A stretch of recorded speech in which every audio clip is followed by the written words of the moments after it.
3 things you need to give up immediately if you have drop foot syndrome. These 3 things are extremely important for you to do or stop doing in order to get good results, whether or not you have surgery. The first item is high heels. Attention ladies, those of you who like to wear high heels to go out or to parties, unfortunately, getting good results, whether or not you've had surgery for foot drop, is incompatible with wearing high heels. Do you know why? We use orthotics to keep the foot up and thus prevent the shortening of the heel, but high heels are like the opposite of an orthotic, designed to keep your foot pointed down, and over time, this will lead to heel shortening. In other words, it's as if you were training to make your foot drop even worse. It's incompatible. So if you have this problem, high heels are out of the question. The second point is strengthening the calf. I know that a nerve injury causes the leg to become a bit atrophied, and that bothers you aesthetically, so you want to strengthen your calf to make it stronger. However, strengthening the calf leads to a stronger downward movement of the foot and, consequently, shortening of your heel.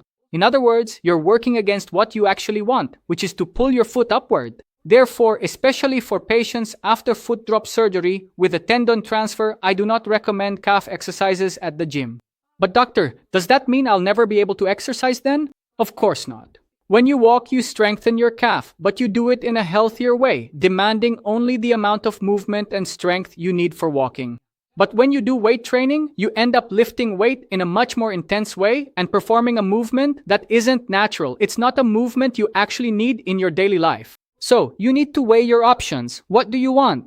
To have a stronger calf or to walk better for the rest of your life? Therefore, isolated calf exercises are also out of the question. Finally, you should eliminate a sedentary lifestyle. Did you know that walking isn't just about lifting your foot? In fact, there are many other muscles involved in walking, that is, in each step you take.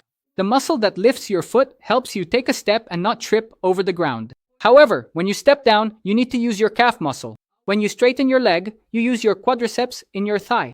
When you pull your leg back, you use your glutes, your hip, and the back of your thigh. If you only had an injury to the fibular nerve, there's no reason not to exercise these other muscles, which will be essential and even compensatory for achieving a more satisfying gait. Therefore, a sedentary lifestyle and foot drop do not go together.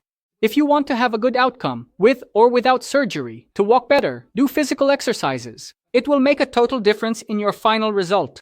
You may have noticed that there is little information about foot drop syndrome on the internet. So that I can produce more content, help me out by liking this video and following our channel.